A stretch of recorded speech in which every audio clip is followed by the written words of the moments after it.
Soir Première, face à l'info.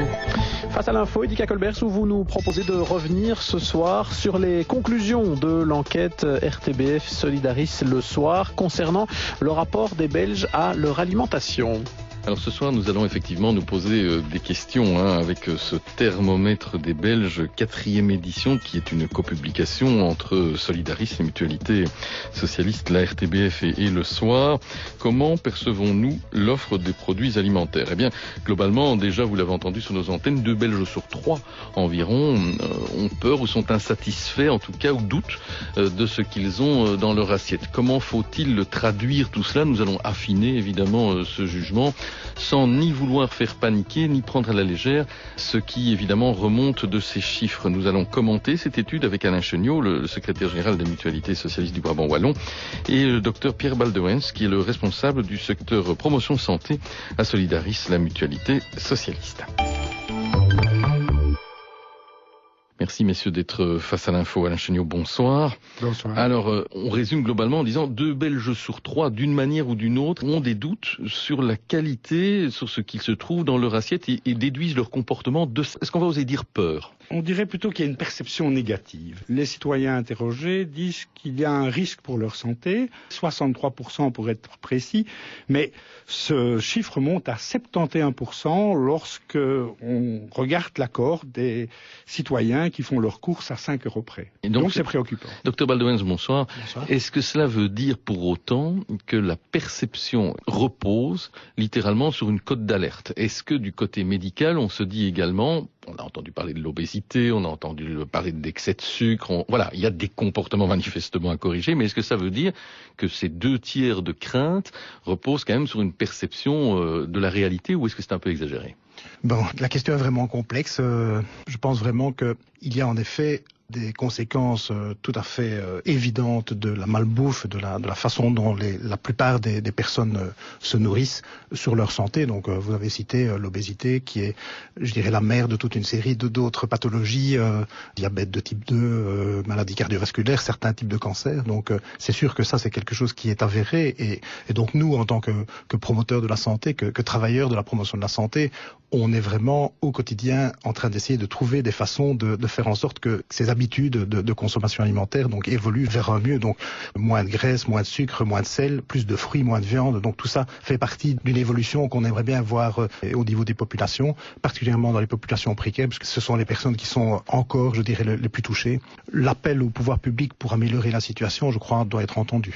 Oui, j'imagine aussi quand même, Alain Cheniot, que des phénomènes comme la vache folle, comme la tremblement du mouton, comme la crise de la dioxine, la peste aviaire, la crise porcine, bref, tous ces éléments d'une emphase médiatique réelle font la problématique des pesticides, qui sont autant de faits réels, évidemment. On imagine que tout ça peut participer collectivement à l'idée ce qu'on a dans notre assiette n'est pas bon. Très certainement, et encore récemment, le saumon de Norvège, pour ne citer que celui-là, concourt à créer une certaine méfiance dans le chef des citoyens. Mais je pense qu'elle est plus profonde que cela. Parce que quand on examine tout le circuit de production, le circuit de transformation et de distribution, c'est à chaque phase que le citoyen se pose des questions en termes de clarté, en termes de demande de clarté, parce qu'actuellement, tout est opaque pour lui. Quand on a donc défini ce qui a fait réagir, ou ce qui fait réagir 2 Belges sur 3, c'est cette opacité, qu'est-ce qui vous a amené, Solidaris, Mutualité Socialiste, à vouloir nous offrir ce 4e point de baromètre après les autres? On a eu la santé mentale, on a eu la crise de confiance et la santé tout court. Qu'est-ce qui nous amène aujourd'hui? Oui, on comprend bien que ça a un effet sur la santé, mais qu'est-ce qui vous a amené à focaliser maintenant là-dessus? Simplement parce que, comme l'a dit le docteur Baldewens, quelque part la nourriture est importante dans le champ de la santé, mais parce que nous avons mis la main sur une étude de la VUB qui date d'octobre, donc ça date d'il y a 1 mois et demi, qui dit que un adolescent de 11 ans sur 2 est victime de surpoids. Donc ça veut dire qu'il est candidat à l'obésité, à des maladies cardiovasculaires. Parallèlement, nous avons aussi mis la main sur un projet de rapport d'une parlementaire européenne, la députée Esther de Lange, qui disait je cite in texto, l'absence d'une approche nationale et européenne efficace pour lutter contre la fraude alimentaire. Nous savons également qu'un certain nombre de députés européens essayent de déposer des projets de loi qui visent à renforcer les étiquetages, mais quelquefois ils n'aboutissent pas. Donc ça nous a amené à nous pencher sur la problématique de l'alimentation. Il faut aussi admettre que l'alimentation est passée de la notion d'aliment à la notion de bien de consommation. C'est ainsi qu'il y a 60 ans, nous avions la perception de ce que nous mangions. Quelque part, il y avait la vache, on voyait très bien la traite de la vache, puis le lait qu'on allait chercher à la ferme pour ceux qui habitaient naturellement le monde rural.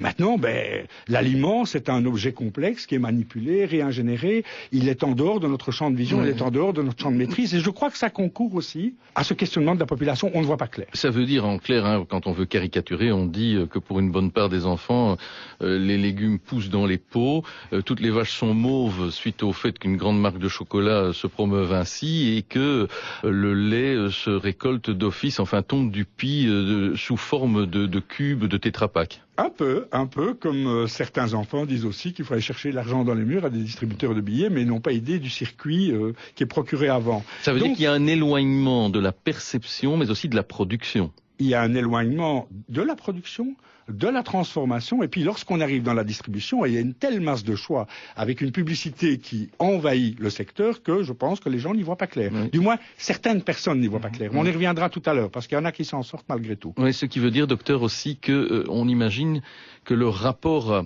à cuisiner soi-même, à transformer soi-même des mets, doit probablement être retrouvé, ne fût-ce que pour savoir ce que l'on mange au sens littéral du terme, parce qu'on utilise beaucoup de choses préparées.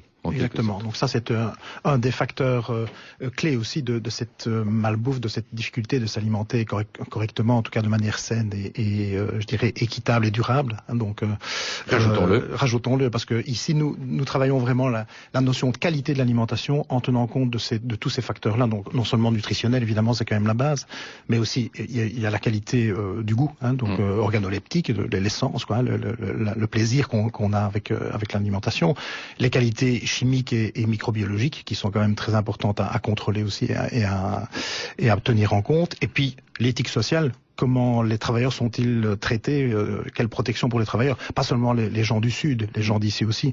Et l'éthique environnementale, évidemment. Évidemment, l'éthique environnementale. Donc tout ça, pour nous, fait partie d'une réflexion globale. Les personnes ne peuvent pas être saucissonnées aujourd'hui, je pense, à un critère et pas un autre. On est tout le temps en train de devoir intégrer l'ensemble de ces critères-là, et c'est vraiment très important.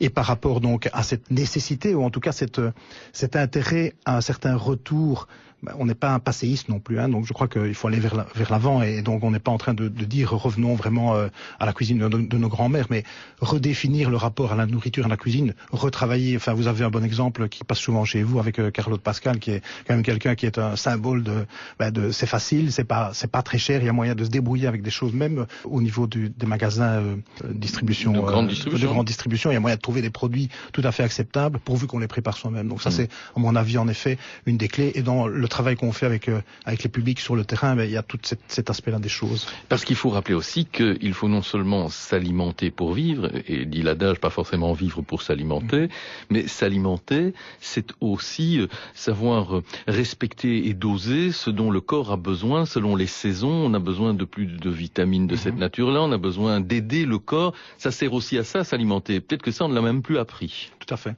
C'est un éloignement de toute une série de rapports un peu directs, je dirais, à la nourriture, aux produits. Et ça, je pense qu'en effet, c'est quelque chose qu'il faut essayer de retrouver, quoi. On est aussi dans votre étude, Alain Cheniot, dans l'étude Solidaris, confronté à la perception de l'offre de produits alimentaires.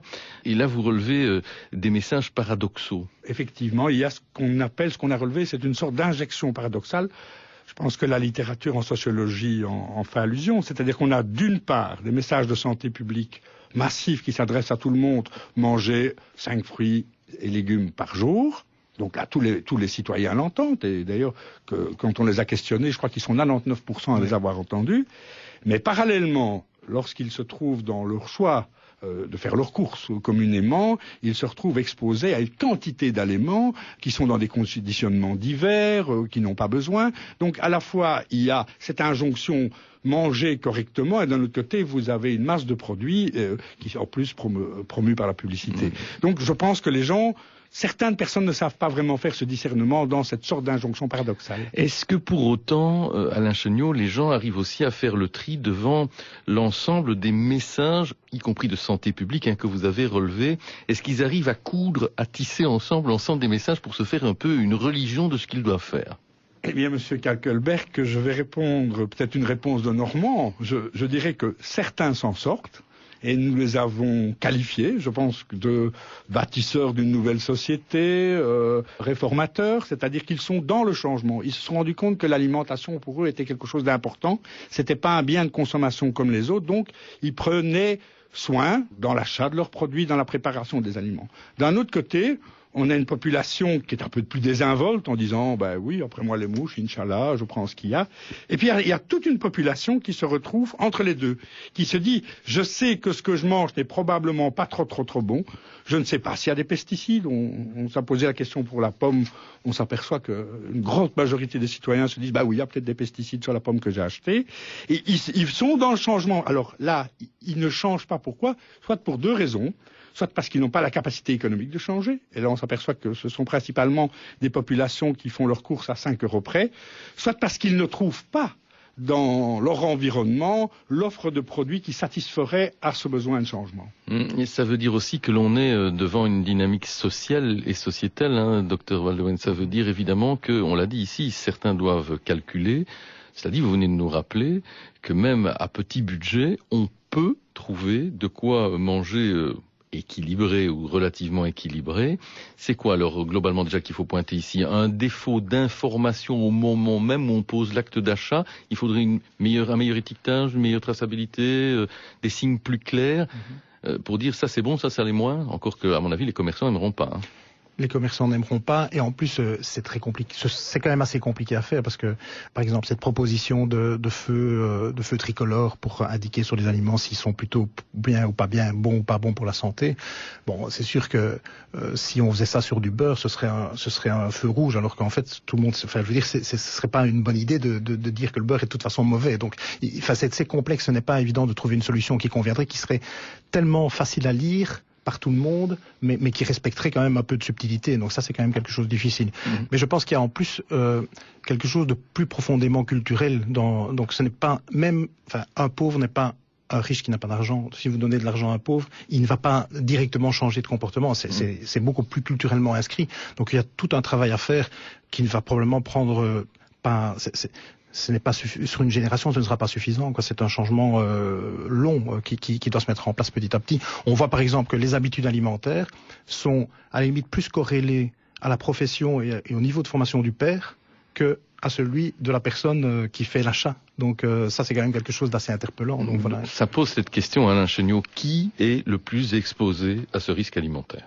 Clairement, j'allais dire les personnes qui sont frappées par les inégalités sociales. Donc je pense aux familles monoparentales, aux chômeurs, aux personnes en perte de revenus qui, elles, se retrouvent au-delà même, s'il y avait compréhension intellectuelle, que cet aliment-là n'est pas, ou ce plat préparé n'est pas bon pour la santé, se retrouvent dans une impossibilité d'un choix.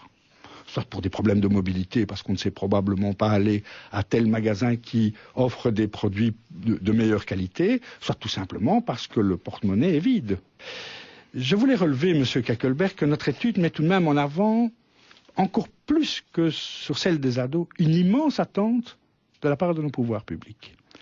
Clairement, la population a besoin de repères et demande que les pouvoirs publics prennent leurs responsabilités, je ne vais pas dire en fabriquant une politique de l'alimentation, mais en aidant le citoyen consommateur à faire son discernement. Clairement, les attentes étaient là. Et on a même posé des questions plus loin en demandant est-ce que ce serait important pour vous qu'un homme politique mette dans sa campagne, dans son programme électoral cela? On a été étonné du nombre de citoyens qui plaçaient cette notion d'alimentation et d'un homme politique qui prendrait initiative par rapport à cela. On était très très étonnés. Et l'attente est aussi bien au niveau de l'Europe, qui est peut-être fort éloignée. Bien souvent, j'en profite peut-être pour le dire à l'antenne ici, certains députés européens peut-être se demandent ce qu'ils vont mettre dans leur programme électoral. Je veux dire, écoutez, l'alimentation, mettez-le d'abord, mais aussi au niveau national. Parce qu'il y a aussi une articulation entre une dimension d'une politique européenne en matière d'alimentation qu'au niveau d'une politique nationale. D'autant que, très manifestement, cette enquête démontre que, on parlait d'opacité et de méfiance tout à l'heure, elle se pose, cette opacité ou ce constat d'opacité et cette méfiance se pose sur l'ensemble des phases, la production, la transformation, la distribution, ce qu'on appellerait la traçabilité. Globalement, voilà, aucun des maillons de la chaîne n'échappe à ce sentiment d'opacité et à ce manque, je dirais, de confiance dans la chaîne. Aucun, avec tout de même un bémol qu'on s'aperçoit que dans la production, les citoyens en général font plus confiance aux petits agriculteurs, qu'ils disent victimes de la politique agricole commune, qu'à l'agro-industrie. Est-ce qu'il pose un vrai constat? Je veux dire, est-ce que la vraie réponse, c'est bien ça? Est-ce que le petit agriculteur est d'office vertueux? Je ne dis pas ça, mais comme il est pris lui-même dans une spirale de revenus et qu'il doit rentrer dans des critères, il est obligé également, lui, probablement, de poser des pesticides à certains moments. Et voilà. En tout cas, dans notre enquête, le citoyen est plus proche de l'agriculteur en disant il doit sûrement être victime comme nous. Mais nous n'avons pas creusé beaucoup plus loin. Il semble bien aussi, enfin non, c'est très clair, il semble, l'enquête le remonte, Dr Baldewens, que les consommateurs se sentent et sont probablement seuls face à ce constat. Ça veut dire quoi? Qu'ils n'en discutent pas entre eux, que rien dans la guidance n'est fait pour les aider, et que même à la limite, ils ne pensent pas à parler aux médecins, enfin aux médecins de famille, pour peut-être se donner des conseils ou une guidance? Pour répondre de manière un peu humoristique, on voit que, par exemple, la compréhension des étiquettes, même parmi les classes de population qui ont le plus étudié, donc les niveaux supérieurs universitaires, ils sont plus de 50% à dire qu'ils n'y comprennent rien. Donc je veux dire, je crois qu'ils n'adressent pas ce genre de questions à leurs médecins, malheureusement. Je pense que ça devrait venir sur la table, une consultation, notamment dans le cadre du dossier médical global, pour la partie prévention. Je crois que ce serait vraiment intéressant que le sujet soit abordé. D'autant que les pathologies classiques qui peuvent en être et qui sont maintenant quand même des classiques. Je veux dire, on a parlé déjà du surpoids, on parle évidemment des problèmes liés au cholestérol, on peut parler à des problèmes liés à la glycémie qui augmentent très clairement aussi dans la population, devrait amener, mais si possible, on devrait le faire bien en amont. Voilà. Donc je crois on va avoir une discussion là-dessus avec son médecin généraliste qui va peut-être lié vers d'autres professionnels de la santé qui prennent plus en charge ce genre de problème, mais c'est au moment où le problème est avéré, je pense, c'est au moment où on est passé du surpoids à l'obésité, et surtout, je dirais même de l'obésité au premier signe de souffrance du corps quelque part qui s'ajoute à l'obésité. Donc ça ne fait pas partie, à mon avis, dans la pratique quotidienne habituelle d'un médecin généraliste. Ça ne fait pas. Peut-être avec une vision un peu différente au niveau d'une maison médicale, par exemple, je pense que là, il y aura peut-être une prise en charge un peu plus en amont, mais sinon, et ce n'est pas une pierre que je jette aux médecins généralistes, c'est juste une question aussi de temps, d'organisation, et voilà, c'est comme ça que les choses se sont mises en place. Moi, je voulais revenir aussi sur l'appel, la demande de la population, des répondants à l'enquête par rapport à l'application des pouvoirs publics. Donc là, je voudrais simplement dire que pour quelqu'un qui fait de la promotion de la santé, c'est du tout cuit, c'est du tout bon, parce que c'est ça aussi la promotion de la santé, c'est comme on dit, la santé dans toutes les politiques. Donc quand quelqu'un qui a une responsabilité à un secteur comme l'économie, comme le social, comme la taxation au niveau des fruits et des légumes, des produits alimentaires, en travaillant à ces niveaux économiques, sociaux, donc en réfléchissant la société, en réfléchissant tout ce qui intervient dans la réduction, dans l'augmentation des inégalités sociales, il fait de la santé, quoi. Donc c'est de la santé. Donc la promotion de la santé, et malheureusement dans la tête des gens, c'est souvent compris comme ça. C'est pas que faire des belles campagnes pour dire justement manger 5 fruits et légumes par jour. C'est être tout le temps à la barre pour un plaidoyer pour prendre en compte la santé dans toutes les politiques qu'on met en place. Avec une question, cela devient fondamentale d'approche politique. Est-on ou doit-on, peut-on prohiber un certain nombre de comportements, voire d'aliments ou de choses? Peut-on dire, comme on l'a voulu à un certain moment dans le milieu scolaire, prohiber certains sodas ou prohiber un certain nombre de choses qui sont accessibles? Ou doit-on au contraire simplement, je dirais, informer pour que le choix se fasse en liberté de conscience? C'est un débat qui dépasse l'alimentaire, ça peut passer par les voies de l'alcool, de la cigarette et du reste. Est-ce que la santé publique doit prohiber? Notre point de vue, c'est qu'elle ne doit pas prohiber, c'est qu'elle doit en effet informer et donner des alternatives. Et donner de l'aide pour les gens qui veulent le changer. Donc il y a tout un accompagnement. C'est vraiment pour ça qu'on plaide dans les recommandations, et l'avis des différents experts et de Solidaris, je crois, va vraiment dans le même sens. C'est plaider pour un travail intersectoriel sur un plan alimentation, et pas seulement compter les calories, pas seulement travailler du côté santé, du côté de la demande et de la façon dont les gens mangent, mais aussi de l'offre. Donc vraiment mettre autour de la table, c'est sûrement quelque chose de très complexe, mais je crois que c'est quelque chose, si on ne va pas vers ce genre de plan-là. Bon, la promotion de la santé, c'est vraiment David et Goliath, quoi. On est vraiment tout petit par rapport aux moyens financiers qu'il y a pour proposer des choses qui ne vont pas dans un sens qui soit bon pour la santé. Donc je pense qu'il y a vraiment un besoin d'impliquer tous les secteurs, d'impliquer tous les acteurs de la filière alimentaire. Oui, Alain Chagnaud, stratégie alimentaire, vous y faites évidemment référence. On en a déjà un petit peu parlé ici, mais comment les gens se positionnent-ils face à cette forme ou à ces recommandations de stratégie alimentaire? Est-ce qu'ils attendent qu'on la leur propose? Est-ce qu'ils s'attendent à ce qu'on les informe mieux pour qu'ils s'en créent une eux-mêmes? Comment faire? Je pense que la réponse va être différente d'individu à individu. La grande constance que nous avons vue, c'est d'abord lever l'opacité, nous voulons de la transparence. Ils vont même jusqu'à dire les pouvoirs politiques doivent prôner une réelle politique de l'alimentation. Oui, parce qu'ils sont très critiques à l'égard des pouvoirs politiques. Très, comme ils sont aussi critiques, excusez-moi, à l'égard des journalistes et de la presse. Enfin voilà, c'est un grand classique. D'un autre côté, comme le docteur Baldewens l'a dit, on a affaire à un certain nombre de sociotypes. Je l'ai déjà évoqué tout à l'heure, et chaque personne est un peu différente. On ne va pas s'adresser à, entre guillemets, le désinvolte qui s'en fout, de la même façon qu'à une personne qui voudrait changer et qui n'a pas les 5 € supplémentaires pour s'acheter un produit de qualité.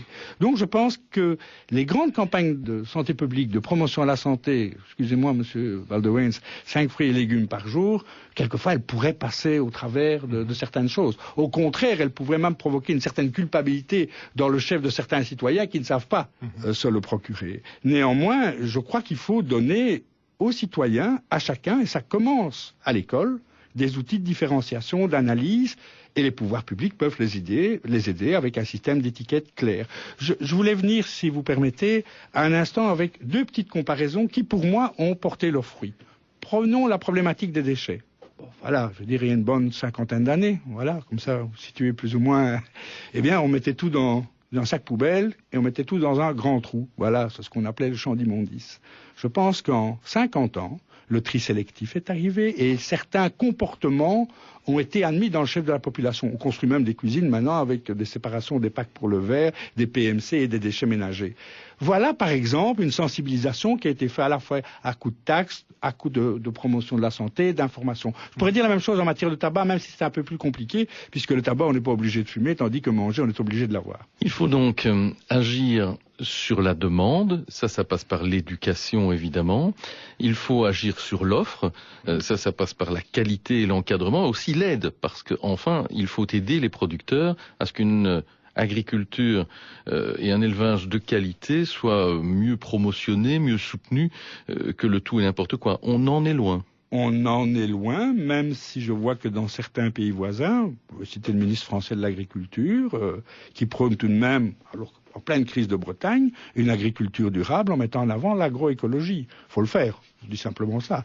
Donc, je pense qu'il faut repenser vraiment la façon dont on cultive, la façon dont on transforme, la façon dont on se nourrit.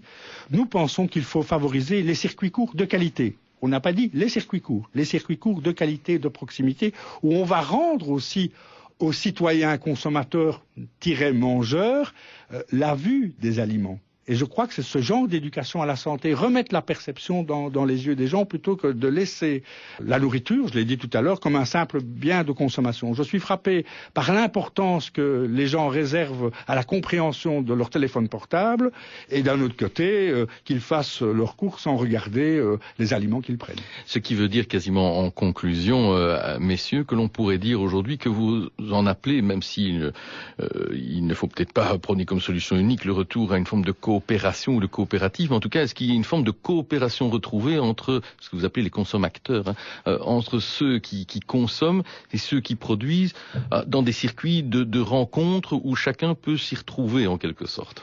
Je pense que tout le monde y a à gagner, aussi bien nos producteurs, on favorisera quelque part une économie locale, mais on évitera aussi certaines dérives qui est le surconditionnement, le suremballage parce qu'on produit et transforme ailleurs. Donc, et on évitera aussi probablement tout ce gaspillage alimentaire qui fera peut-être l'objet d'une autre émission à un autre moment si on s'intéresse à cela. Mais Pierre Baldewens. Oui, donc juste peut-être citer les exemples des groupements d'achat, notamment solidaires de l'agriculture paysanne, des fameux GASAP, qui sont un bon exemple avec probablement trop peu de mixité culturelle à l'intérieur de ces gazables. Donc c'est quand même relativement pour le moment encore réservé à une certaine classe de la population bourgeoise appelée parfois les bobos, hein, donc voilà. Donc il y a toute une réflexion. J'étais hier à un séminaire là-dessus, une journée de réflexion. Il y a vraiment toute une réflexion pour essayer de voir comment faire en sorte que la mixité socio-culturelle puisse se vivre au sein de ces groupements qui pourraient vraiment servir aussi aux personnes les plus démunies. Merci Dr Pierre Baldewijn, et merci à vous Alain Chéniaud de nous avoir redonné connaissance et puis analyse, argument de ce 4e thermomètre des Belges RTBF le soir Solidaris. Comment percevons-nous l'offre des produits alimentaires et surtout comment répondre pour mieux rencontrer vos constats. Nous en resterons là pour ce soir. La suite dans nos assiettes, dès ce soir peut-être. Merci à vous, Eddie.